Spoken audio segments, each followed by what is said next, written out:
مسیح یسوع میں اسلام پروگرام آنسرنگ یور نیبر میں میں سیمول امانت آپ کو خوش آمدید کہتا ہوں۔ میں آپ کو بتانا چاہتا ہوں کہ جہاں ہم نے پچھلے ایپیسوڈ کو ختم کیا اس کی تھوڑا سا آپ کو ریکیپ دوں گا تاکہ دیکھنے والے سامعین کو پتہ چل سکے کہ ہم نے پچھلا پروگرام کہاں ختم کیا اور ہم اس کو آگے کنٹینیو کرنے کو ہیں۔ پچھلے پروگرام میں ہم نے دیکھا تھا کہ جو شیخ احمد دیدار نے اعتراض لگایا پروٹیسٹنٹ بائبل یا کیتھولک بائبل، بھائی میتھیو سلیمان نے اس میں واضح طور پہ بتایا کہ وہ اپوگریفا کی کتابیں جو ہیں وہ بائبل کا حصہ تھی ہی نہیں، اور پھر اس کے بعد ہم نے دیکھا کہ کیوں وہ بائبل کا حصہ نہیں تھی۔ ان میں ایسے کانسیپٹس دیے گئے تھے جو کہ بائبل کے میجر کانسیپٹس کی نفی کرتے ہیں، جو ان کو نل کرنے کی کوشش کرتے ہیں، جو ان کی ڈاکٹرینز کو غلط ثابت کرنے کی کوشش کرتے ہیں۔ لیکن جب میں نے اپنے گیسٹ سے یہ سوال کیا کہ کیا اس طرح کے جو اپوگریفا ٹیکس یا اس طرح کے کوئی شواہد ہمیں شیخ احمد دیدار کی کتاب قرآن شریف میں ملتے ہیں، تو انہوں نے کہا جی بالکل ملتے ہیں۔ آج ہم اپنے پروگرام کو وہیں سے جہاں ہم نے پچھلے پروگرام کو چھوڑا تھا وہاں سے اس کو کنٹینیو کریں گے۔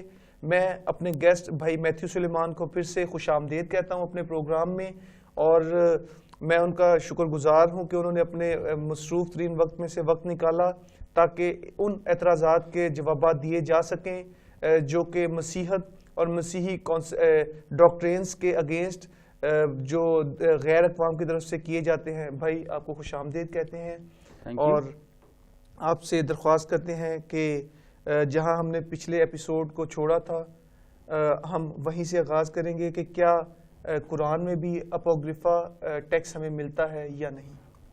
جی بھائی سیمول، بہت شکریہ اس پروگرام کو جاری رکھنے کے لیے۔ یقیناً یہ ایک خوشی کی بات ہے اور شکر گزاری کی بات ہے، خدا نے ہمیں اس قابل بنایا کہ ہم ان پروگرامز کو جو ہے کر رہے ہیں، اور خاص طور پہ ان دوستوں کے لیے، ان بہن بھائیوں کے لیے جو ہمیں اس پروگرام کو کنٹینیو رکھنے کے لیے جو ہے یہ سپورٹ کر رہے ہیں کسی طرح سے بھی، اپنی دعاؤں کے ذریعے یا مالی معاونت کے ذریعے، تو ہم ان سب کے بھی بہت زیادہ شکر گزار ہیں، اور سب سے بڑھ کر خدا کے فضل کے لیے اس کا شکر کرتے ہیں، کیونکہ اس کے فضل کے بغیر جو ہے ہمارے لیے کچھ بھی کرنا ممکن نہیں ہے۔ تو جو سوال تھا، خیر ہم نے لاسٹ ٹائم ختم کیا تھا اپنا پروگرام جو ہے اس بات پر کہ کیا قرآن میں اپوکریفا بکس موجود ہیں، تو اسی پر ہم آج بات کریں گے۔ خیر اگر آپ کی اس سے یہ مراد ہے کہ کیا سینٹ جیروم نے جیسے کیتھولک اپوکریفا کو جب انہوں نے کیتھولک بائبل میں لکھا یا کیتھولک بائبل کا حصہ بنایا تو اس کا الگ سے ایک سیکشن بنایا جس کو انہوں نے اپوکریفا کا نام دیا، اگر تو آپ یہ پوچھ رہے ہیں کہ کیا اس طرح کا قرآن میں کوئی سیکشن موجود ہے، تو اس کا جواب ہے نہیں۔ اچھا، قرآن میں اس طرح کا کوئی باقاعدگی سے سیکشن الگ سے کوئی موجود نہیں ہے۔ تو آپ کن بنیادوں پہ پھر کہہ رہے ہیں کہ ایسا کچھ ٹیکس ہمیں ملے گا پھر؟ جی، اس کی جو وجوہات ہیں، جو میری یہ سٹیٹمنٹ میں نے دی تھی، اس کی وجوہات ہیں کئی۔ پہلے نمبر پر اگرچہ سینٹ جیروم کی طرح قرآن کا کسی نے حصہ نہیں بنایا اپوکریفا کا، لیکن قرآن میں کئی ایسی سٹوریز موجود ہیں، کئی ایسی کہانیاں قصے موجود ہیں جن کو اپوکریفل رائٹنگز سے لیا گیا، جعلی اناجیل سے اور جعلی جو اپوکریفا بکس تھیں ان سے لیا گیا ہے۔ تو اگر سے الگ سے سیکشن موجود نہیں ہے لیکن تعلیمات ضرور موجود ہیں اس میں۔ اچھا، وہ کون سی ایسی تعلیمات ہیں جن کی بنا پہ آپ کہہ سکتے ہیں کہ ان میں اپوکریفل ٹیکسٹ موجود ہے؟ جی، ان میں سے ایک جو ہے وہ حضرت مریم یعنی کہ خدا یسوع مسیح کی والدہ جو تھیں، مقدسہ مریم، ان کی لائف سے متعلقہ ایک واقعہ ہے قرآن شریف میں، اور اگر آپ سورہ عمران 30 سورت اس کی 37 نمبر آیت پڑھیں تو وہاں پر لکھا ہے، پھر اسے یعنی مریم کو اس کے رب نے اچھی طرح سے قبول کیا اور اسے اچھی طرح بڑھایا، اور وہ زکریا کو سونپ دی گئی۔ جب زکریا اس کے پاس ہجرا یعنی ہیکل میں آتے تو اس کے پاس کچھ کھانے کی چیز پاتے، کہتے اے مریم تیرے پاس یہ چیز کہاں سے آئی ہے؟ وہ کہتی یہ اللہ کے ہاں سے آئی ہے، اللہ جسے چاہے بے قیاس رزق دیتا ہے۔ اچھا، اب یہ باتیں ہمیں اناجیل اربع میں ملتی ہیں کہ مقدسہ مریم الشبا کے گھر گئیں، مطلب کہ زکریا کی جو بیوی تھی، اپنی بہن کے گھر. ہاں جی، وہاں پر گئیں وہ، اور یہ بھی لکھا ہوا ہے کہ وہ حاملہ تھی. لیکن یہ بات ہمیں کہیں نہیں ملتی کہ وہ حاملہ ہونے سے پہلے ان کے گھر گئیں، اور نہ ہی ہمیں یہ بات کہیں ملتی ہے کہ ان کو آسمانی خوراک دی جاتی تھی. چنانچہ سوال یہ پیدا ہوتا ہے کہ آخر یہ جو انفارمیشن ہے قرآن میں یہ کہاں سے آئی؟ اور اس سوال کا جواب دینے کے لیے مناسب ہوگا کہ یہاں پہ اپوکریفل گاسپلز کا ذکر کروں. کیا یہ وہی کتب ہے جن کا ذکر شیخ احمد دیدار نے کیا جو کہ پروٹیسٹنٹس نے اپنی بائبل میں سے جن کو نکال دیا؟ نہیں، پہلے تو میں کریکشن کرتا چلوں آپ کی کہ پروٹیسٹنٹس نے نکالا نہیں تھا، اصل میں پروٹیسٹنٹس نے ان کو شامل ہی نہیں تھا کیا، وہ کبھی بائبل کا حصہ نہیں تھے. ٹھیک ہے. دوسرے نمبر پر وہ اپوکریفل بکس جو ہیں ان کا ان کتب سے کوئی تعلق نہیں جن سے قرآن نے کاپی کیا. یہ الگ سے اپوکریفل گاسپلز تھیں جن کو سوڈو گاسپلز بھی کہا جاتا ہے، یعنی کہ جعلی اناجیل. جی. تو ان میں سے وہ سارا مٹیریل جو ابھی جو اپوکریفل مٹیریل جو ہم قرآن شریف میں دیکھ رہے ہیں وہ ان اناجیل کی روشنی میں تیار کیا گیا. جی. تو کون کون سی وہ کتب ہیں جو یہ جعلی اناجیل ہیں؟ آپ ہمارے ناظرین کو ان کے نام بتانا پسند کریں گے؟ جی بالکل. ان میں سے ایک تو ہے دا گاسپل آف تھامس. اس کا جو دورانیہ یا عرصہ جو بتایا جاتا ہے، اس کی جو ڈیٹ بتائی جاتی ہے کہ کب لکھی گئی، وہ 90 سے 180 AD کی بتائی جاتی ہے، یعنی کہ 90 سے 180 عیسوی کے درمیان یہ لکھی گئی. دوسرے نمبر پر ہے دا گاسپل آف جیمس اور پروٹو ایونجیلیم آف جیمس، یہ 150 عیسوی میں لکھی گئی. دا گاسپل آف سوڈو میتھیو، یہ 600 سے 625 عیسوی کے درمیان لکھی گئی. The Arabic gospel of infancy, یہ 6th سینچری میں لکھی گئی. اور انہی جو گاسپلز ہیں، یہ جو سوڈو گاسپلز ہیں یعنی کہ جعلی اناجیل جو ہیں، انہی جعلی اناجیل سے قرآن نے بہت ساری سٹوریز کو، قصوں کو، کہانیوں کو کاپی کیا. اب سورہ عمران 30 سورۃ 37 نمبر آیت میں جس واقعہ کا ذکر ہے، جو حضرت مریم والا واقعہ ہم نے بھی پڑھا، اس کی اصل بھی ہمیں دراصل انہی کتب میں ملتی ہیں. مثال کے طور پر اگر آپ یعقوب کی جعلی انجیل، اس کا 6واں باب اور اس کی 4تھی آیت اور 8واں باب اور دوسری آیت پڑھیں تو وہاں پر لکھا ہے، اور اس نے یعنی کہ مریم کی والدہ نے، یہاں مریم کی والدہ کی بات ہو رہی ہے، اور اس نے اس کے لیے یعنی کہ مریم کے لیے، مریم کی والدہ نے مریم کے لیے اس کے کمرے میں ایک مقدس جگہ بنائی. یہ 6واں باب 4تھی آیت. آگے 8ویں باب کی دوسری آیت میں لکھا ہے، اور جب مریم خداوند کے گھر میں تھی یعنی ہیکل میں، اس کی پرورش ایک قمری کی طرح کی گئی. ڈو انگریزی میں لفظ استعمال ہوا ہے، اور اس کو کھانے کی چیزیں ایک فرشتے کے ہاتھ سے ملی. میری ریکویسٹ ہے کہ اس کو اسکرین پر انگریزی ترجمہ بھی اس کا دیا جائے، اس لیے کیونکہ مناسب ہوگا کہ انگریزی ترجمہ جو کہ اصل ترجمہ ہے اس وقت ہمارے پاس، مجھے اندازہ نہیں ہے اس بات کا کہ اردو میں اویلیبل ہے یا نہیں، تو یہ انگریزی ترجمے سے ہم نے یہ عبارت لی ہے، تو اسکرین پر بھی اسے ساتھ دکھایا جائے تاکہ لوگوں کو سمجھنے میں آسانی ہو. اچھا، یہ جو 2 آیات ابھی ہم نے پڑھی ہیں، ان 2 آیات میں چند باتوں کے علاوہ باقی ساری انفارمیشن سیم ہے. مثال کے طور پر وہاں پر پہلے نمبر پر یہ لکھا ہے کہ مقدسہ مریم کو ایک مقدس جگہ پہ ٹھہرایا گیا. قرآن شریف میں جعلی انجیل جو ہے یعقوب کی، اس میں بھی یہی لکھا ہے کہ پہلے ایک مقدس جگہ جو ہے اس کے گھر میں بنائی گئی، وہاں پر ان کو ٹھہرایا گیا، اور بعد میں ہیکل میں ان کو لے جایا گیا. ٹھیک ہے. دوسرا جو اس میں دوسری سملیرٹی ہے وہ یہ ہے کہ قرآن شریف میں لکھا ہوا ہے کہ ان کو آسمانی خوراک دی جاتی تھی، اللہ کی طرف سے خوراک دی جاتی تھی.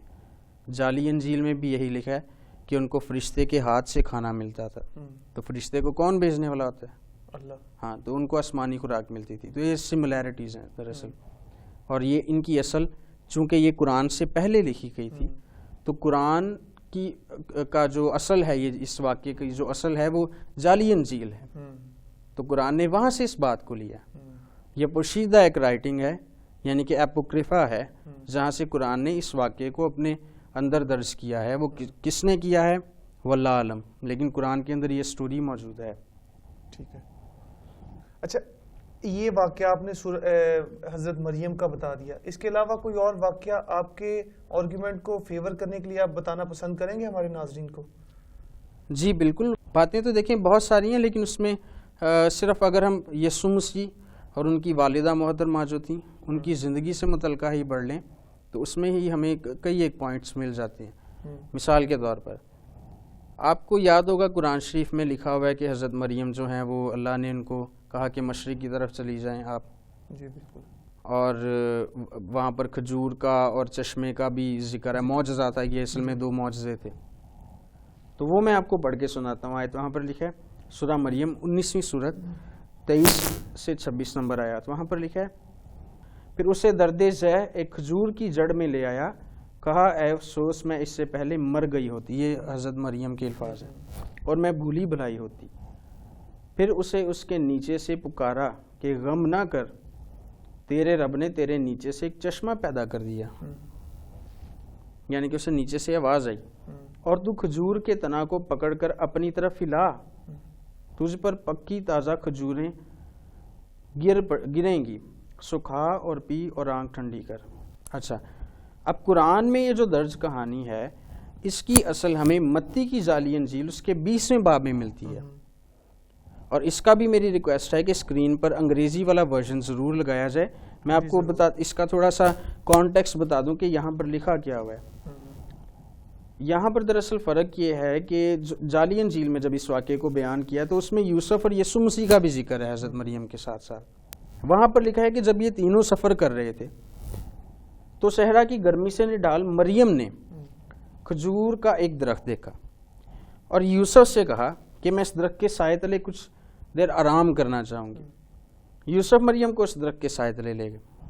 اب جب وہاں پر وہ لے کر گئے ہیں تو حضرت مریم جب وہاں پر بیٹھی تھیں تو انہوں نے کھجور کے پتوں کو پھل سے بھرا ہوا دیکھا، اور پھل دیکھنے پر انہوں نے یوسف سے کہا کاش اس کھجور کے درخت کا جو کچھ پھل ہے اسے ہم حاصل کر پاتے۔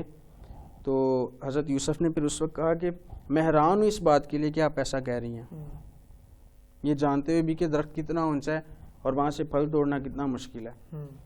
وہ کہتے ہیں کہ میں تو یہ بات سوچ رہا ہوں کہ پانی کہاں سے حاصل کیا جائے، کیونکہ ہماری پانی کی مشکیں خالی ہو چکی ہیں اور ہمارے پاس اپنے اور مویشیوں کے استعمال کے لیے پانی موجود نہیں ہے۔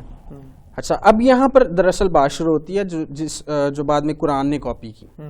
بات یہ ہے، دیکھا پھر بچے یسوع نے جو اپنی ماں مریم کی گود میں آرام کر رہا تھا کھجور کے درخت سے کہا کہ اے درخت اپنی شاخیں نیچے جھکاؤ اور میری والدہ کو اپنے پھل سے تر و تازہ کرو۔ اور فی الفور اس درخت نے اپنے اوپر والے حصہ کو مریم کے پیروں تک جھکایا اور وہ اس درخت کا پھل کھا کر تر و تازہ ہو گئے۔ پھر یسوع نے اس درخت کو حکم دیا کہ ہمارے لیے اپنی جڑوں کے نیچے کی زمین میں سے پانی نکال لو تاکہ ہم تر و تازہ ہو سکیں۔ چنانچہ اس درخت کی جڑوں کے نیچے سے فوری طور پر ایک چشمہ جاری ہو گیا۔ اگرچہ کچھ تفصیلات جو ہیں ان میں ڈفرنس ہے لیکن خاکہ دونوں کا ایک جیسا ہی، ٹھیک ہے۔ اب قرآن میں پہلے نمبر پر قرآن میں مریم کے سفر کا ذکر ہے اور اسی سفر کے بارے میں جعلی انجیل میں بھی لکھا ہے، ٹھیک ہے، لیکن اس میں 2 اضافی اشخاص بھی یعنی یسوع مسیح اور یوسف جو ہیں حضرت مریم کے ساتھ سفر کر رہے ہیں۔ اچھا، اب دیکھیے قرآن میں جو یہ سٹوری ہے نا، جو قصہ ہے یہ، اس کی بنیاد جعلی انجیل پر رکھی گئی ہے، اس لیے میرے نزدیک تو یہ دونوں ہی معتبر نہیں ہیں، لیکن سینس پتہ کس کی زیادہ بنتی ہے؟ سینس زیادہ بنتی ہے جعلی انجیل میں جو واقعہ بیان کیا گیا اس کی۔ وہ میں کیوں کہہ رہا ہوں؟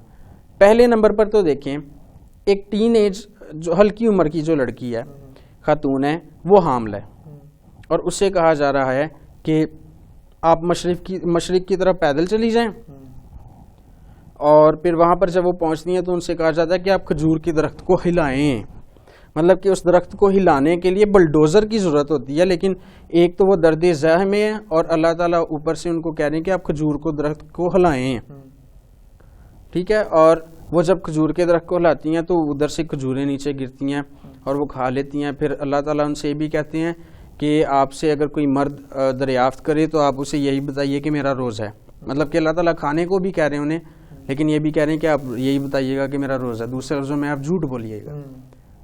تو اس لیے یہ جو ہے اس کی سینس نہیں بنتی. اگرچہ دونوں سٹوریز میرے لیے معتبر نہیں ہیں, لیکن اس کی سینس نہیں بنتی.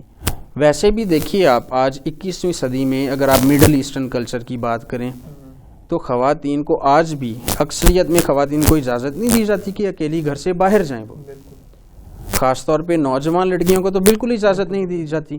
اور ہم آج سے 2000 سال پہلے کی بات کر رہے ہیں جس میں پابندیاں بھی زیادہ تھیں اور بہت باتوں کا خیال رکھا جاتا تھا. تو اس دور میں ایک ٹین ایج خاتون جو حاملہ بھی ہیں ان سے کہنا کہ آپ اکیلی اتنی دور سفر کرتی جائیں اور وہاں پر رہیں اور کوئی انہیں کچھ کہے بھی نہ, it doesn't make any sense at all. دوسری طرف اگر ان کے ساتھ ایک مرد ہے اور ان کی گود میں بچہ ہے تو وہ اس کی کافی سینس بنتی, سینسیبل ہے یہ سٹوری. تو جس طرح سے جعلی انجیل نے اسے بیان کیا ہے وہ اس کی زیادہ سینس بنتی ہے. میں یہ نہیں کہہ رہا وہ معتبر ہے یا الہامی ہے, میں یہ کہہ رہا ہوں کہ سینسیبل ہے وہ. دوسری طرف قرآن نے جس طرح سے بیان کیا وہ سینسیبل نہیں ہے. دوسرے نمبر پر قرآن میں لکھا ہے کہ مریم نے ایک آواز سنی, جبکہ جعلی انجیل میں لکھا ہے کہ اس آواز کا تعلق بچے یسوع سے تھا. ٹھیک ہے.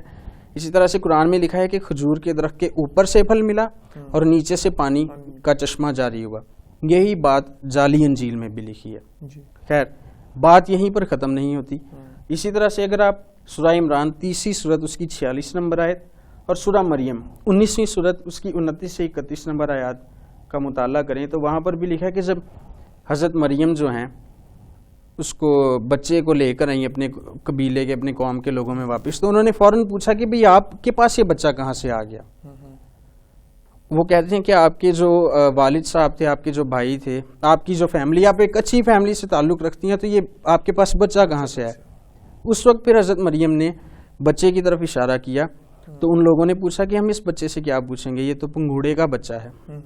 ٹھیک ہے, پنگوڑے میں ہے نا, جھولے میں تھے وہ, تو اس سے ہم کیا پوچھیں گے. لیکن اسی وقت حضرت عیسیٰ بولے اور انہوں نے کہا کہ میں اللہ کا بندہ ہوں, اس نے مجھے کتاب دی ہے اور میں جہاں ہوں جس سال میں مجھے صاحب برکت جو ہے بنایا ہے اور مجھ پر نماز اور زکوٰۃ فرض ہیں, اور میں سلام ہے اس دن پر جس دن میں پیدا ہوا, جس دن مروں گا اور جس دن زندہ کر کے اٹھایا جاؤں گا. اب یہی جو کہانی ہے اس کی اصل ہمیں ایک جعلی انجیل میں سے ملتی ہے. کیا آپ ہمارے ناظرین کو بتانا پسند کریں گے وہ کون سی جعلی انجیل ہے جس سے یہ ریفرنس لیا گیا؟ جی بالکل. آپ کو یاد ہوگا کہ بھی کچھ ہی دیر پہلے جب میں ان اناجیل کے بارے میں, جعلی اناجیل کے بارے میں بتا رہا تھا, تو اس میں ایک نام لیا تھا میں نے, The Arabic Gospel of Infancy. بالکل جی, آپ نے نام یہ اسی انجیل جو 6 صدی میں لکھی گئی. جی بالکل, یہ اسی جو ہے اس میں سے لیا گیا, اسی جعلی انجیل میں سے یہ واقعہ لیا گیا ہے. اس کے علاوہ سورہ عمران 3:49 اور سورہ مائدہ 5:110 میں ہم پڑھتے ہیں کہ حضرت عیسیٰ جو تھے وہ مٹی سے پرندے بناتے تھے, ان میں پھونک مارتے تھے اور وہ جیتی جان ہو جایا کرتے تھے. ان کی جو صفات تھی ان کا بیان ہوا. ہاں جی, وہ جیتی جان ہو جایا کرتے تھے. اب یہ بھی جو ہے بات, یہ ایک ناستک یا نوسٹک گاسپل جو ہے انجیل, جو کہ ایک جعلی انجیل ہے, توما کی انجیل, دی گاسپل آف تھامس, اس میں یہ واقعہ دراصل درج ہے. تو یہ سٹوری بھی وہاں سے لی گئی ہے. قرآن شریف نے یہ بھی اس کتاب سے لیا ہے. یہ پوشیدہ کتابیں یا اپوکریفا بکس ہیں جن سے قرآن نے یہ باتیں لی ہیں. آپ کا کہنے کا مطلب ہے ان جعلی اناجیل سے سٹوریاں بنا کے ان کو پھر قرآن کا حصہ بنایا گیا, اور ان کا سورس جو ہے جبکہ جعلی ہے اس لیے وہ اوتھینٹک اور ان میں اوتھینٹسٹی ہمیں نظر نہیں آتی. آپ یہ کہنا چاہ رہے ہیں؟ جی. اور ویسے بھی دیکھیے بائبل مقدس پر جو شیخ احمد دیدات نے الزام لگایا جی وہ تو ویسے ہی بے بنیاد ہے. ٹھیک ہے, لیکن دوسری طرف اگر قرآن کو دیکھیں, اگرچہ قرآن میں جیسے پہلے ہم بات کر رہے تھے باقاعدہ سے کوئی ایک حصہ نہیں ہے خاص اپوکریفا کے نام سے, لیکن قرآن میں ایسی سٹوریز جو ہیں وہ ان کا ذکر ہے, ایسے قصے ہیں, ایسی کہانیاں ہیں جن کی اصل ہمیں اپوکریفا رائٹنگز میں ملتی ہیں. جی ٹھیک ہے. تو یہ ساری بکس جو ہیں قرآن کے نزول سے پہلے لکھی گئی تھیں, اور یہ جو ہے باقاعدہ سے ایک الگ سبجیکٹ ہے. قرآن کے سورسز کا جو سبجیکٹ ہے کہ قرآن کا اوریجن کیا تھا, اس کے سورسز کیا تھے, کس طرح سے اکٹھا ہوا, کہاں سے اکٹھا ہوا, اس کے کیا ذرائع تھے, الگ سے سبجیکٹ ہے. یہ جب ہم باقاعدہ اس موضوع پر گفتگو کریں گے تو پھر ان سب تمام باتوں کو زیر بحث لائیں گے, اور مزید ایسی باتیں دیکھیں گے جن کا اپوکریفل رائٹنگز میں, جن کا ہندو لٹریچر میں, ہندو میتھولوجی میں اور اسی طرح سے جو زرتشتزم ہے ان کی کتابوں میں، اور باقی جو دیگر مذاہب ہیں جو اسلام سے پہلے آئے تھے ان کی کتابوں میں سے جو اسلام نے باتیں نہیں قرآن کے اندر جن کا ذکر ہے ان سب کو ہم دیکھیں گے۔ اچھا، یہ تو بات ہو گئی کہ اپوکریفل ٹیکسٹ کی، لیکن جو اہل اسلام ہے وہ اس چیز کا دعویٰ کرتے ہیں کہ قرآن ڈے 1 سے پریزروڈ ہے، وہ ویسے کا ویسے جوں کا توں اپنی اصل حالت میں موجود ہے۔ کیا آپ اس بات کو جانتے ہیں؟ جی بالکل، میں اس بات سے واقف ہوں، اور قرآن شریف کے بارے میں بالکل اسی طرح سے مسلمان حضرات جو ہیں ان کا کہنا ہے کہ بالکل پرفیکٹلی پریزروڈ ہے، اس میں کچھ انکلیوڈ نہیں کیا گیا، کچھ ایکسکلیوڈ نہیں کیا گیا اس میں سے، یہ جوں کا تو محفوظ ہے۔ جیسے پیغمبر اسلام پہ نازل ہوا تھا ان کا حافظہ بہت اچھا تھا اور انہوں نے اسی طرح سے اسے یاد کیا اور ویسے ہی محفوظ ہے۔ لیکن میں سمجھتا ہوں کہ یہ جو ہے بہت غلط قسم کا کلیم ہے، اس لیے نہیں کیونکہ میں سمجھتا ہوں کہ یہ غلط ہے، اس لیے کیونکہ ہمیں قرآن شریف کا مطالعہ کرتے وقت اور احادیث کا مطالعہ کرتے وقت ایسی باتیں ملتی ہیں جن کی روشنی میں ہم یہ فیصلہ کرنے پر مجبور ہو جاتے ہیں کہ یہ ایک ناقابل اعتماد دعویٰ ہے۔ اچھا، آپ کو کون سے ایسے ریفرنسز قرآن یا احادیث میں سے ملتے ہیں مستند جو کہ آپ کو اس بات کو کہنے پہ مجبور کریں کہ یہ دعویٰ جو اہل اسلام کرتے ہیں وہ سالڈ نہیں ہے، اس کی بیسز اتنی اسٹرانگ نہیں ہے؟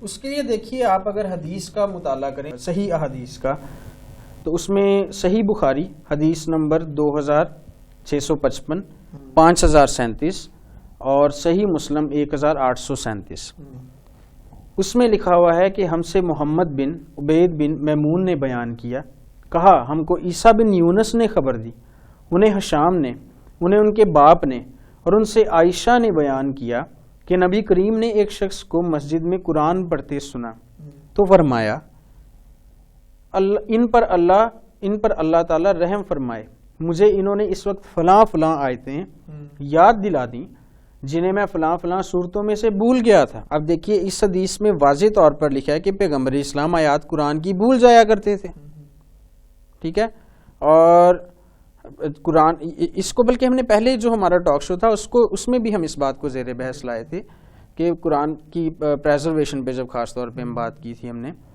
تو اگرچہ وہ ڈائریکٹلی ہم اس ٹاپک پہ بات نہیں کر رہے تھے لیکن ہمارے آرگیومنٹ کا حصہ تھا، اس میں میرے آرگیومنٹ کا حصہ تھا، تو اس لیے اس کو میں تب بھی زیر بحث لے کر آیا تھا۔ تو پیغمبر اسلام جو ہیں وہ آیات بھول جایا کرتے تھے، لیکن ہمیں احادیث میں ہی اس بات کا ذکر ملتا ہے کہ ان آیات کے بدلے یا تو انہیں وہ آیات یاد آ جاتی تھی یا ان کے بدلے اللہ تعالیٰ انہیں کوئی نئی آیات دے دیتے تھے۔ جی بالکل، یہ جو آپ نے بات کہی یہ دراصل قرآن شریف میں ہے، اور یہ سورہ بقرہ دوسری سورت اس کی 106 نمبر آیت میں لکھا ہے کہ ہم جو کسی آیت کو منسوخ کرتے ہیں یا بھلا دیتے ہیں تو اس سے بہتر یا اس کے برابر لاتے ہیں۔ کیا تم نہیں جانتے کہ اللہ ہر چیز پر قادر ہے؟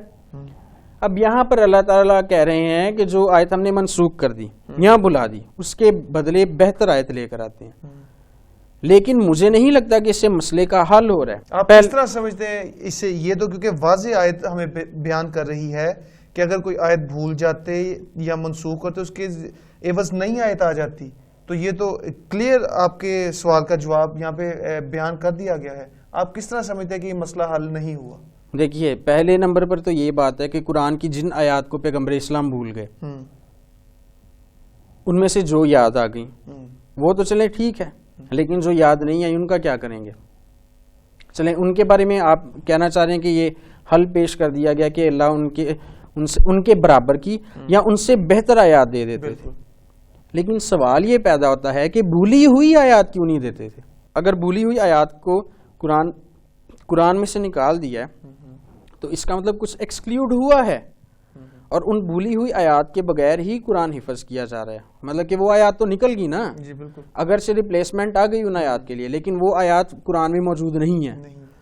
اللہ تعالیٰ نے یہ نہیں کہا کہ میں وہی آیات دوبارہ یاد دلا دوں گا یا وہی آیات دوبارہ نازل کر دوں گا، اللہ تعالیٰ کہہ رہے ہیں کہ ان سے بہتر یا ان کے برابر کی، مطلب کہ جو وہ اہمیت رکھتی تھیں آیات ان کی ایک اپنی الگ سے ان کی ایک اہمیت تھی، وہ تو قرآن میں موجود نہیں ہے نا۔ میں آپ کو ایک مثال دیتا ہوں، اب سیمسنگ جو موبائل فون ہوتا ہے، سیمسنگ ایک برانڈ ہے، کمپنی ہے، ان کا موبائل فون ہے، آپ ان کے سروس سینٹر میں جاتے ہیں آپ انہیں بتاتے ہیں کہ اس کی بیٹری یا کوئی اور اس کا پارٹ جو ہے وہ کام نہیں کر رہا ٹھیک سے. وہ کیا کرتے ہیں کہ آپ کو پتہ ہے بہت سے جو دوسری سستی کمپنیز ہیں انہوں نے بھی اپنے موبائل فون سیمسنگ کی کاپی پر آئی فون کی کاپیز بنا کے نکالی ہیں جو سستے مل جاتے ہیں. اب وہ کیا کرتے ہیں کہ وہ سیمسنگ کی بیٹری نکالتے ہیں کسی اور سیٹ کی جو اس کی کاپی ہے دراصل اس سیٹ کی بیٹری جو ہے سیمسنگ میں ڈال دیتے ہیں, اگرچہ یہ اس کے برابر ہے سائز میں ٹھیک ہے لیکن اس کے جیسی بھی ہے اور فٹ بھی ٹھیک سے ہو گئی ہے, لیکن پھر بھی سیمسنگ کی بیٹری تو نکل گئی نا بیچ میں سے, سیمسنگ کی بیٹری بیچ میں نہیں ہے. اسی طرح سے اللہ تعالیٰ کے کلام میں جب پیغمبر اسلام جن آیات کو بھول گئے ان آیات کے برابر یا ان سے بہتر تو آ گئی لیکن وہ آیات نہیں آئیں, مطلب کہ پریزرو نہیں ہے مکمل طور پہ قرآن. بہت ساری ایسی آیات ہیں جو پیغمبر اسلام بھول گئے تھے اور ہمیں نہیں پتا کہ ان میں سے کتنی یاد آئیں ان کو کتنی نہیں آئیں, کیونکہ اگر سبھی یاد آ گئی ہوتی تو اللہ تعالیٰ کو یہ آیت نازل کرنے کی ضرورت نہیں تھی کہ آپ فکر مت کریں آپ کو بہتر آیات دے دی جائیں گی. اچھا چلیں اگر ہم فرض کریں آپ کی اس بات کو مان بھی لیتے ہیں کہ کچھ حصہ اس میں سے ایکسپنج کیا گیا, لیکن جو قرآن اہل اسلام کو اس دنیا میں دے دیا گیا وہ تو جو کا تو ویسے کا ویسے اہل اسلام کے پاس ہے اور اس کو جو کا تو وہ ویسے کا ویسے ہی پڑھ رہے ہیں اور اس پہ عمل پیرا ہیں. کیا آپ یہ کہنا چاہ رہے ہیں کہ پیغمبر اسلام پر جو نازل ہو گیا آیات کے بھولنے کا اور نئی آیات کے نازل ہونے کے بعد کا جو قرآن ہے اس کے بارے میں آپ جی بالکل اس کے بارے میں بات کر رہا ہوں کہ وہ تو جو کا تو اہل اسلام اس کو استعمال کر رہا ہے. نہیں دیکھیے پہلے نمبر پر تو جو آپ نے ایکسپنج والی بات کہی وہ پیغمبر اسلام کے آیات بھولنے پر ہم اس کو ایکسپنج والا ورڈ نہیں یوز کر سکتے. ایکسپنج کا مطلب ہوتا ہے نکال دینا, تو وہ بھول جاتے تھے تو وہ ایکسپنج نہیں کی گئی, وہ بھول گئے تھے آیات. جہاں تک ایکسپنج کرنے کا تعلق ہے یہی ورڈ بائبل کے لیے بھی شیخ احمد دیدات نے استعمال کیا تھا کہ کیا پروٹسٹنٹس نے خدا کے کلام میں سے 7 کتابوں کا ایکسپنج کر دیا, تو وہ خیر ہم نے دیکھا کہ کتنا اس جو ہے اس کی صحت کیا تھی اس دعوے کی, اس میں صداقت کتنی تھی, کتنی کس حد تک وہ ویلڈ تھا, ہم نے یہ دیکھا. جہاں تک قرآن شریف کی بات ہے تو قرآن کا مجھے نہیں علم کہ آپ کو پہلے یہ اس بات کا علم ہے یا نہیں, لیکن قرآن شریف جو ہے قرآن شریف کا ایسا بھی ایک حصہ ہے جو صفحہ ہستی پر موجود ہونے کے باوجود بھی قرآن میں نہیں ہے. آپ کہہ رہے ہیں کہ قرآن کا ایسا حصہ جو صفحہ ہستی پہ موجود ہے اور اس کو پڑھا نہیں جا رہا. میں اس کے بارے میں شور نہیں ہوں, کیونکہ قرآن شریف کا جب ہم مطالعہ کرتے ہیں سورہ ہجر 15 نمبر سورہ اس کی 9 نمبر آیت, اس میں کچھ یوں مرقوم ہے, بے شک یہ کتاب نصیحت ہم ہی نے اتاری ہے اور ہم ہی اس کے نگہبان ہیں. یہاں پہ اللہ تعالیٰ واضح طور پہ کہہ رہے ہیں کہ میں اس کا نگہبان ہوں, اور جب اللہ تعالیٰ اس کا نگہبان ہے تو کوئی ایسی آیت ملتی نہیں جو نکالی گئی ہو, کیونکہ اللہ تعالیٰ نے اس کی نگہبانی کی ذمہ داری لی ہے. اسی طرح حفاظت کی ذمہ داری لی ہے, اور اسی طرح سورہ عمران میں بھی مرقوم ہے. سورہ عمران 3 نمبر سورت اس کی 3 اور 4 نمبر آیت میں بھی کچھ اس طرح لکھا ہے, اس نے تجھ پر یہ سچی کتاب نازل فرمائی جو پہلی کتابوں کی تصدیق کرتی ہے, اور اسی نے اس کتاب یعنی قرآن سے پہلے تورات اور انجیل نازل فرمائی. وہ کتابیں لوگوں کے لیے رہنما ہیں, اور اسی نے فیصلہ کن چیزیں نازل فرمائی. بے شک جو لوگ اللہ کی آیتوں سے منکر ہوئے ان کے لیے سخت عذاب ہے, اور اللہ تعالیٰ زبردست بدلہ لینے والا ہے. ان آیات میں اللہ تعالیٰ ایک تو ان کی حفاظت کی ذمہ داری لے رہے ہیں اور کہہ رہے ہیں کہ جو ان میں سے نکالے گا اس پر سخت سزائیں ہوں گی. تو آپ کہہ رہے ہیں کہ اس میں سے نکالی گئیں, اس دنیا میں موجود بھی ہیں, لیکن پھر بھی انہیں پڑھا نہیں جا رہا. آپ اپنی اس بات کو ذرا واضح طور پہ ہمارے ناظرین کے لیے بیان کیجیے گا. جی بالکل, ان آیات میں آپ نے بہت اچھا کیا جو یہ آیات کوٹ کی. بالکل قرآن میں اللہ تعالیٰ نے دعویٰ کیا ہے کہ میں اس کی پریزرویشن کا میں ذمہ دار ہوں, قرآن کو پرفیکٹلی پریزروڈ رکھنے کی میری رسپانسبلٹی ہے. اللہ تعالیٰ نے یہ دعویٰ کیا کہ اسے کوئی نہیں بدل سکتا. دوسرے نمبر پر اللہ تعالیٰ نے یہ بھی کہا کہ جو اللہ کی آیتوں کو جھٹلاتے ہیں یا ان کا انکار کرتے ہیں, جو منکر ہیں اس کی آیتوں کے, ان کے لیے اللہ نے سخت عذاب جو ہے وہ تیار کیا ہے, ان کے لیے سخت عذاب ہوگا. لیکن آپ کو میں بتاتا چلوں کہ اس بات کی پرواہ کسی کو بھی نہیں ہے, اس لیے کیونکہ پوری کی پوری 2 سورتوں کو قرآن شریف میں سے نکال دیا گیا. آپ کے خیال سے کون سی 2 صورتیں ہیں جن کو قرآن سے نکال دیا گیا؟ دیکھیے پہلے نمبر پر تو اگر آپ صحیح بخاری جلد نمبر 3 حدیث نمبر 4999 پڑھیں تو اس میں لکھا ہوا ہے کہ جب پیغمبر اسلام نے بتایا کہ 4 جو بہترین قاری تھے یا صحاب تھے جن کو بہتر طور پر جو ہے قرآن آتا تھا، تو ان میں سے ابی بن کعب کا بھی ایک نام تھا. جی بالکل. ٹھیک ہے، تو حضرت محمد نے ابی بن کعب کا نام ان اشخاص میں مینشن کیا جن کو قرآن بہت اچھے طریقے سے آتا تھا. دوسرے لفظوں میں انہوں نے بلکہ حدیث میں یہ لکھا ہوا ہے، پیغمبر اسلام نے کہا کہ اگر آپ نے قرآن حاصل کرنا ہے تو ان 4 اشخاص سے کرو، اور ان 4 اشخاص میں ابی بن کعب تھے. ہم نے اس پر اپنے پہلے ٹاک شو میں بھی بات بالکل اچھا بات کی تھی. ابی اب مسئلہ یہ ہے کہ ابی بن کعب جو تھے ان کے جو نسخہ مصحف تھا قرآن کا یا جو ان کی کاپی تھی اس میں 116 صورتیں تھیں. اچھا، آپ یہ کہنا چاہ رہے ہیں کہ ابیب بن کعب کی جو قرآن تھا اس میں 116 صورتیں تھیں؟ جی. اور کون سی وہ 2 صورتیں تھیں جن کو آج کے قرآن سے حذف کر دیا گیا؟ دیکھیے ان کے قرآن میں دراصل جو ان کے جو مصحف تھا اس میں 2 صورتوں کا اضافہ تھا. ایک سورہ الحفظ اور دوسری سورہ الخلا، یہ 2 صورتیں تھیں. ان دونوں کو قرآن میں شامل نہیں کیا گیا. آپ کون سا سورس ہے جس سے آپ کو اس بات پتہ چلی کہ یہ پہلے شامل تھی اب ان کو نکال دیا گیا؟ ہمارے ناظرین کی آپ یہ بات گوشوار کرنا چاہیں گے؟ دیکھیے آپ اگر مستند ترین جو ہے اسلامک ہسٹری سے متعلقہ یا قرآن کی کمپائلیشن سے متعلقہ اگر آپ تصانیف کو پڑھیں تو ان میں ہمیں یہ بات ملتی. مثال کے طور پر اگر آپ علامہ جلال الدین سیوطی کی الاتقان فی علوم القرآن اس کا صفحہ نمبر 127 جو ہے اس کا مطالعہ کریں تو وہاں پر لکھا ہوا ہے کہ حضرت ابی بن کعب جو تھے ان کے قرآن میں 116 صورتیں تھیں، اور وہ اس لیے تھیں کیونکہ انہوں نے ان کے قرآن میں سورہ الحفظ اور سورہ الخلا یہ 2 اضافی صورتیں تھیں. تو کیا کسی نے جب ان صورتوں کو نکالا گیا تو کسی نے ان کو کاؤنٹر کرنے کی کوشش نہیں کی کہ کیوں یہ نکال رہے ہو، یہ اللہ کا کلام ہے، اس سے کیوں تم اس کتاب میں سے حذف کر رہے ہو؟ نہیں، ایسا کچھ بھی نہیں ہوا، بلکہ اگر آپ حضرت عمر کی ایک حدیث میں آپ کو ابھی سناتا ہوں، حضرت عمر کا اس میں بیان ہے، اور حضرت عمر دراصل اس بات کو انہوں نے ایکنالج کیا تھا کہ یہ جو 2 صورتیں تھیں یہ قرآن کا حصہ تھی.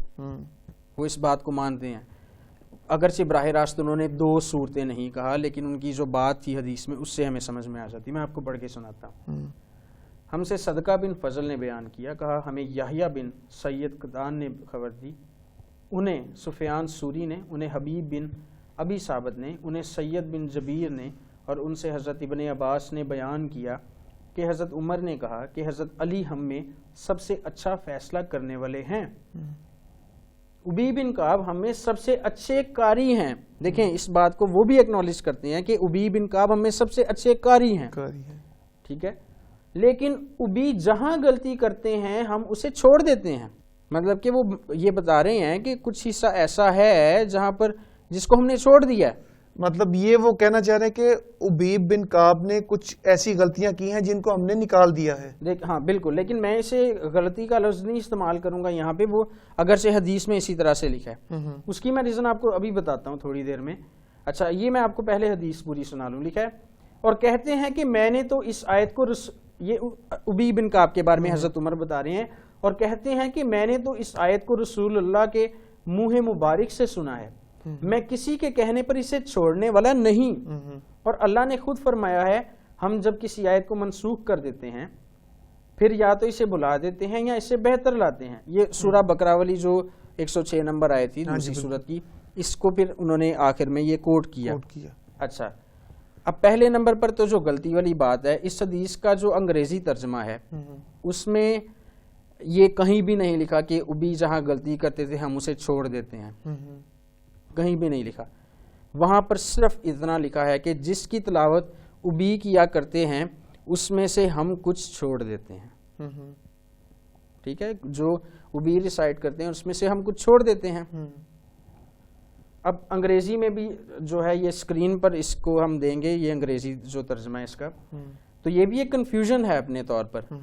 انگریزی میں کوئی بات لکھی ہے اور اردو میں کوئی بات لکھی ہوئی ہے، اور میں سمجھتا ہوں کہ انگریزی والی جو ہے وہ میں اس کو زیادہ پریفر کروں گا. اس کی ریزن یہ ہے کہ یہ غلطی والی جو بات ہے یہ ویسی اچھی نہیں لگتی. اب دیکھیے بات جو ہے وہ یہ ہے کہ پہلے نمبر پر تو حضرت عمر نے کہا کہ وہ بہترین قاری تھے, سب سے بہتر قاری تھے. دوسرے نمبر پر انہوں نے یہ بھی بتایا کہ وہ ایسی بھی تلاوت کرتے تھے جس کو ہم چھوڑ دیتے ہیں, مطلب کہ وہ اس بات کو ایکنالج کر رہے ہیں, ہمیں بتا رہے ہیں کہ ایک ایسا حصہ ہے قرآن کا, مصحف کا, جو ابی بن کعب کا تھا, یعنی کہ وہ قرآن تھا, جو ایک ایسا حصہ ہے جس کو ہم نہیں مانتے. اچھا, اب کیوں نہیں مانتے؟ اس لیے کیونکہ انہوں نے کہا کہ ان کو اللہ تعالیٰ نے منسوخ کر دیا, جس سے ہمیں یہ بھی معلوم ہوتا ہے کہ وہ قرآن کا حصہ تھیں کسی دور میں, کیونکہ منسوخ تب تک نہیں ہو سکتی جب تک قرآن کا حصہ نہیں ہے. لیکن حضرت عمر نے جو بیان دیا ہے ان 2 صورتوں کی منسوخیت کے حوالے سے, ان کے اس بیان کی وجہ سے کئی مسائل پیدا ہو جاتے ہیں. اچھا, کون سے ایسے مسائل ہیں جو حضرت عمر کے اس بیان سے پیدا ہوئے ہیں؟ اس میں دیکھیے پہلے نمبر پر تو یہ صورتیں بھلائی نہیں گئی تھیں, اس لیے کیونکہ اس حدیث سے ہی ہمیں پتہ چل جاتا ہے کہ پہلے نمبر پر تو ابی بن کعب جو تھے ان کو یہ صورتیں یاد تھیں, حضرت عمر کو بھی یاد تھیں, اور ان کے علاوہ اور بھی کئی صحاب تھے, حفاظ تھے جنہوں نے قرآن حفظ کیا تھا, قاری تھے جن کو یہ ان صورتوں کے بارے میں پتہ تھا. چنانچہ سورہ بقرہ دوسری سورت 106 نمبر آیت جو ہے, اس آیت کو اس بات کو جسٹیفائی کرنے کے لیے کبھی استعمال نہیں کیا جا سکتا. ان 2 صورتوں کو قرآن سے نکالنے کے لیے اس آیت کو جسٹیفائی نہیں کیا جا سکتا, کیونکہ وہاں پر لکھا ہے کہ جب بھی ہم کسی آیت کو بھلا دیتے ہیں تو یہ تو کوئی بھولا ہی نہیں تھا, یا منسوخ کر دیتے ہیں. اگر تو منسوخ ہوئی تھی تو کہیں نہ کہیں اس کا سائن تو موجود ہونا چاہیے تھا, اس کی منسوخیت کی کوئی شواہد یا اثبات تو ہونے چاہیے تھے سند یافتہ, لیکن وہ ہمیں کہیں نہیں ملتے. دوسری بات یہ ہے کہ منسوخیت اسی صورت میں ممکن ہے کہ اگر قرآن کی جو کمپائلیشن ہے فائنل, جو حضرت عثمان کے دور میں ہوئی, اگر تو پیغمبر اسلام بھی تب موجود ہوتے اور اللہ تعالیٰ ان پر حکم نازل کرتے, وہی بھیجتے کہ بھئی جو 2 صورتیں ابی بن کعب کے مصحف میں موجود ہیں, سورہ الحفظ اور سورہ الخلا, وہ دونوں میں منسوخ کر رہا ہوں, ان کو قرآن کا حصہ نہ بنایا جائے. اگر پہلے نمبر پر تو اللہ تعالیٰ اگر ایسا کرتے تو قرآن ہی کے قانون کے مطابق کہ اس سے بہتر یا اس کے برابر کی, تو اس سے بہتر یا اس کے برابر کی آنی چاہیے تھی. تو اگر تو نہیں آئی تو پھر بھی پرابلم تھی. اور اگلی بات یہ ہے اس میں ایک اور مسئلہ یہ ہے کہ پیغمبر اسلام کے دور میں اگر وہ نہیں ہوئی جمع, اگر اس پیغمبر اسلام کے دور میں اس کی منسوخیت نہیں ہوئی, تو اس کا مطلب یہ ہے کہ اس کی منسوخیت کو ہم مان ہی نہیں سکتے, کیونکہ نبی کون تھے؟ پیغمبر اسلام. اور اگر پیغمبر اسلام کی پردہ فرما جانے کے بعد یا پیغمبر اسلام کے کوچ کر جانے کے بعد کوئی اور شخص جو کہ نبی نہیں ہے وہ کسی صورت کو منسوخ کرتا ہے تو ہم اس کو نہیں مان سکتے, بلکہ پیغمبر اسلام کے جو پیروکار ہیں, اہل اسلام ہیں, وہ بھی نہیں مان سکتے, اور لیکن پھر بھی وہ مان رہے ہیں. اور یہ ایک سنگین جرم ہے. سورہ عمران تیسری سورت اس کی 3 سے 4 آیات کے پیش نظر یہ ایک بہت بڑا جرم ہے, بہت ایک خطرناک بات ہے, کیونکہ اللہ تعالیٰ کہتے ہیں کہ جو میری آیات کے منکر ہیں, جو میری آیات کا انکار کرتے ہیں, ان کے لیے سخت عذاب ہے. بھائی میتھیو, میں آپ سے درخواست کروں گا کہ ہمارے سننے والوں کے لیے آپ اپنی پورے اس شیخ احمد دیداد کے اس اعتراض کو, اس کو ڈیفینس کرنے کے لیے آپ نے جو اپنے دلائل پیش کیے, اور اسی طرح کا جو اغلاط یا اس طرح کے مسئلے مسائل آپ نے شیخ احمد دیداد اور اس کے اپنے ریلیجن میں سے جو آپ نے ہمارے ناظرین کے گوش گوار کیے, ان کو چند الفاظ میں تھوڑے ٹائم میں ہمارے ناظرین کو وہ بیان کریں. جی بالکل. پہلے نمبر پر تو خلاصہ آپ کہہ رہے ہیں نا؟ جی, ان باتوں کا خلاصہ پیش کریں. پہلے نمبر پر تو یہ دیکھیے کہ شیخ احمد دیداد نے جو الزام بائبل پر اور پروٹسٹنٹ فرقے پر لگایا, یہ الزام تھا کہ انہوں نے خدا کے کلام میں سے 7 الہامی کتب کو نکال دیا. اسے ہم نے دیکھا کہ وہ ایک کوئی معتبر قسم کا دعویٰ نہیں تھا, اس میں کوئی مضبوطی نہیں تھی, وہ ایک کمزور دعویٰ تھا, اس لیے کیونکہ وہ جو کتابیں تھیں وہ کبھی خدا کے کلام کا حصہ ہی نہیں تھیں. ان کو تو بعد میں کیتھولکس نے کونسل آف ٹرینٹ میں جو 16ویں صدی میں کونسل بیٹھی, اس کونسل میں انہوں نے اس کو باقاعدہ ایک لقب دیا الہامی ہونے کا ان کتابوں کو. اس سے پہلے وہ الہامی سمجھتے ہی نہیں تھے. تو یہاں پر کسی نے بھی بائبل میں سے خدا کے کلام کو، خدا کی کتابوں کو نہیں نکالا. وہ دراصل کتابیں خدا کے کلام کا حصہ ہیں ہی نہیں تھیں. دوسرے نمبر پر ہم نے یہ دیکھا کہ اگر ہم یہ کہہ رہے ہیں کہ وہ خدا کے کلام کا حصہ نہیں تھیں تو اس کے لیے ہمارے پاس کئی باتیں، کئی وجوہات ہیں. ان میں سے چند ایک کو ہم زیر بحث بھی لے کر آئے. تیسرے نمبر پر ہم نے یہ دیکھا کہ اگرچہ ہمارے پاس تو جوابات ہیں ان سارے اعتراضات کے جو شیخ احمد دیدات نے بائبل کے خلاف اٹھائے، لیکن جب ہم انہی سٹینڈرڈز پہ، جن سٹینڈرڈز پہ شیخ احمد دیدات بائبل کو پرکھنا چاہ رہے تھے، اگر انہی سٹینڈرڈز پہ ہم قرآن کو پرکھیں تو قرآن کے لیے ہمیں کوئی ڈیفینسو پوزیشن نہیں ملتی. مطلب کہ اپوکریفا کی جب ہم بات کریں تو قرآن میں بہت ساری ایسی سٹوریز ہیں جو جعلی اناجیل سے، جو اپوکریفل بکس میں سے، اپوکریفا میں سے لی گئیں اور ان کو قرآن میں مینشن کیا گیا، اور وہ بھی اس طرح کے انداز میں کہ جس طرح قرآن میں مینشن کیا گیا اس کی اتنی اچھی سینس نہیں بنتی جتنی اپوکریفل بکس میں ان کی سینس بنتی ہے. پھر اس کے بعد ہم نے دیکھا جو پریزرویشن کی بات تھی، انہوں نے کہا کہ جی قرآن، بائبل میں سے تو کتابیں نکال دی گئی ہیں لیکن قرآن کے ساتھ ایسا نہیں ہے. آج بھی پوری دنیا کے مسلمان یہ دعویٰ کرتے ہیں، لیکن اگر ہم قرآن کا، تاریخ کا، اسلام کی تاریخ کا، حدیث کا، قرآن کا مطالعہ کریں تو ہمیں پتہ چلتا ہے کہ پیغمبر اسلام آیات بھول جایا کرتے تھے. ان میں سے کتنی یاد آئیں ان کو واپس نہیں پتہ ہمیں، کتنی پکی بھول گئے نہیں پتہ ہمیں. اللہ تعالیٰ نے ان کے بدلے بہتر یا ان کے برابر کی آیات نازل کی، لیکن وہ بھولی ہوئی آیات واپس نہیں دی، جو کہ ایک مسئلہ ہے. اس لیے کیونکہ ان کے بغیر قرآن مکمل نہیں ہوتا، کیونکہ وہ قرآن میں موجود نہیں ہے.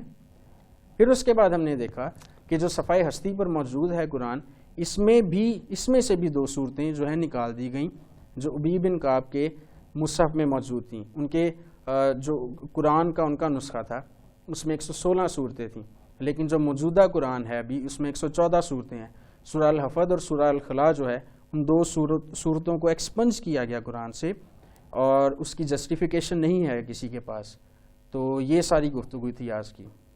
اچھا بھائی میتھیو، ایک اور اعتراض جو شیخ احمد دیدات نے اپنے اس کتابچے میں بائبل پہ کیا وہ ہے بائبل کے مختلف ورژنز. وہ کہتا ہے کہ بائبل کے بہت سارے ورژنز ہیں، ایک ورژن دوسرے کو کٹ کرتا ہے. وہ کہتا ہے کہ اس میں یہ بات غلط تھی. آپ اس بارے میں کیا ہمارے ناظرین کو بتانا پسند کریں گے؟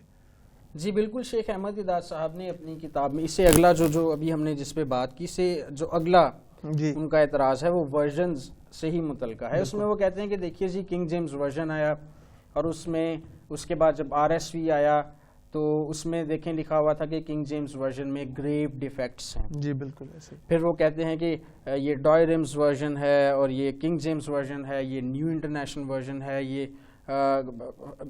And on. ٹھیک ہے، اس میں کئی ورژنز کے نام بتاتے ہیں اور پھر کہتے ہیں کہ اب ہمیں آپ بتائیے کہ which version is the book of God, کون سا جو ورژن ہے وہ خدا کا کلام ہے. آپ نے کبھی غور کیا ایک بات پر کہ شیخ احمد دیدات کے بعد کسی بھی مسلمان اسکالر نے، جو پڑھے لکھے مسلمان اسکالر ہیں، مثال کے طور پر شبیر علی، ان جیسے لوگوں نے کبھی یہ ورژن والا آرگیومنٹ نہیں پریزنٹ کیا. آپ کیا اس کی وجہ سمجھتے ہیں؟ اس کی وجہ یہ ہے کہ یہ بوگس قسم کا آرگیومنٹ تھا. اچھا، یہ کمزور آرگیومنٹ ہے. اس لیے کیونکہ ورژن تو ایک ٹرانسلیشن ہوتی ہے نا. اب دیکھیے ایک شخص نے جب انگریزی زبان میں ترجمہ کیا بائبل کا، تو جب دوسرے شخص نے اس کا ترجمہ کیا بائبل کا تو وہ اس طرح کے الفاظ میں کیا کہ وہ ہر عام و خاص کو سمجھ میں آ جائے، پڑھنے میں آسان ہو، ایزیلی ریڈیبل ہو، اور ووکیبلری اس طرح کی استعمال کی جائے کہ ہر کوئی ان الفاظ کو سمجھ سکے، ان کا مطلب سمجھ سکے. اور کچھ جو ورژنز ہیں ان میں حاشیے دیے گئے، ان کو اسٹڈی بائبل کی طرح پریزنٹ کیا گیا، تھوڑی تھوڑی کومنٹری دی گئی، حاشیے نیچے دیے گئے ہیں جس طرح قرآن کے تراجم میں ہوتا ہے. تو اس کا مطلب یہ تھوڑی ہے کہ آپ ان کو کہیں کہ بائبلز ہی الگ الگ ہیں. اچھا، آپ کا کہنے کا مطلب یہ ہے کہ لوگوں کی آسانی کے لیے اور وقت کے بدلنے کے ساتھ جب ووکیبلری اور الفاظ کا استعمال بدلا، اس بدلتے ہوئے نظام کے مطابق خدا کے لوگوں نے ان ورڈز کو آسان کر کے تاکہ لوگ اس کو آسانی سے سمجھ سکیں، انہوں نے یہ کاوش کی. آپ یہ کہنا چاہ رہے ہیں؟ جی بالکل. آپ کے کہنے کے مطابق تو یہ بات ہے، لیکن جب ہم شیخ احمد دیدات کے اس کتابچے کو آگے پڑھتے ہیں تو وہاں پہ بیان ہے کہ کچھ آیات کو حذف بھی کر دیا گیا، جیسے یوحنا کے پہلے خط میں سے جو 5ویں باب کی 7ویں آیت ہے اس کو حذف بھی کر دیا گیا. اس بارے میں آپ کا کیا کہنا ہے؟ وہ کہتے ہیں کنگ جیمز ورژن میں سے اسے حذف کر دیا گیا اور باقی اس میں ہے، باقی ورژنز میں نہیں ہے. جی اور بھی چند ایک اس طرح کی وہ باتیں پیش کرتے ہیں. جی کوئی بات نہیں، ہم اسے دیکھ لیں گے. لیکن آپ کو پتہ ہے کہ قرآن شریف جو ہے اس کے بھی مختلف ورژنز ہیں. کیا مطلب؟ آپ کا کہنے کا مطلب ہے کہ اس میں بھی اس طرح مختلف ورژنز عربی زبان کے دیے گئے ہیں؟ جی، میں تراجم کی بات نہیں کر رہا. جی تراجم کی خیر جب ہم بات کریں وہ تو صرف اردو زبان میں ہی تقریباً 3000 تراجم اویلیبل ہیں. ان میں کتنی زیادہ کانٹروورسی ہیں اور کتنی زیادہ آپس میں متضاد قسم کے جو ہے وہ نظریات اور تراجم ہوئے ہیں، وہ تو ایک الگ بحث ہے. میں آپ کو عربی ٹیکسٹ کی بات بتا رہا ہوں کہ عربک جو قرآن ہے اس کے مختلف ورژنز ہیں اور وہ بھی ایک دوسرے سے ٹکراتے ہیں. آپ کا کہنے کا مطلب ہے عربی ٹیکسٹ میں بھی کافی کنٹروورسی پائی جاتی ہے؟ جی، بہت زیادہ پائی جاتی ہے. میں اس چیز کے بارے میں جاننے کے لیے بہت تجسس رکھتا ہوں، لیکن وقت کی کمی کی وجہ سے ہمیں اپنا پروگرام اب کلوز کرنا پڑے گا. لیکن نیکسٹ پروگرام میں میں ضرور امید کرتا ہوں کہ خداوند کے فضل سے اگر ہم اپنے اگلے پروگرام کو کر پائے تو میں بھائی میتھیو سے یہ درخواست کروں گا کہ اگلے پروگرام میں ہمیں ضرور بتائیں کہ کس طرح عربی ٹیکسٹ میں کنٹروورسی پائی جاتی ہے اور عربی ٹیکسٹ کے ہی مختلف ورژنز ہیں. بھائی میتھیو، میں آپ کا بہت مشکور ہوں پروگرام میں آنے کے لیے اور اتنی اچھی اور اہم باتیں ہمارے ناظرین کے گوش گزار کرنے کے لیے. میں آنسٹنگ یور نیبر کی پوری ٹیم کی طرف سے آپ کا شکر گزار ہوں اور میں خدا سے دعا کرتا ہوں کہ خداوند آپ کو اسی طرح اپنے نام اور اپنے جلال کے لیے استعمال کرتا رہے. آمین آمین. اور میں آپ سب کو بتانا چاہتا ہوں کہ بائبل خدا کا سچا کلام ہے اور اس پر جتنے مرضی اعتراضات کیے جائیں ہمارے مسیحی حلقہ کے عالموں کے پاس ان کے جوابات ہیں. اور جس طرح آپ نے آج کے پروگرام میں دیکھا کہ جس طرح بھائی میتھیو نے بہت اچھے طریقے سے ان اعتراضات کے جوابات دیے، ہم اس کے لیے خدا ان کا شکر گزار ہیں کہ اس نے ایسے ہمیں لوگ دیے کہ جو بائبل پہ اعتراضات اٹھانے والوں کو جواب دے سکتے ہیں. اور میں دعا کرتا ہوں کہ خدا ان کو اور استعمال کرے اپنا جلال ظاہر کرنے کے لیے. اور میں آخر پہ آپ سب سے یہ درخواست کروں گا کہ اپنی قیمتی آراء اور اپنے مشوروں سے ہمیں ضرور آگاہ کیجیے گا کہ ہم کس طرح اس اپنے پروگرام کو اور بہتر کر سکتے ہیں، جس سے آپ لوگ جان سکیں کہ سچائی کیا ہے، آپ سچ سے واقف ہو سکیں اور آپ جب آپ کے ایمان پہ آپ کو سوالات کیے جائیں تو آپ ان کے اچھے طریقے سے جوابات دے سکیں. میں اپنی ٹیم کے بہاف پہ آپ سے درخواست کرتا ہوں کہ ہمارے لیے دعا کیجیے گا کہ ہم اسی طرح بائبل کی سچائیوں کو زمین کی انتہا تک پہنچانے کا وسیلہ بن سکیں. اور ہمیں آپ کی دعاؤں اور آپ کی مالی معاونت کی بہت اشد ضرورت ہوگی. اگلے پروگرام تک کے لیے خدا حافظ.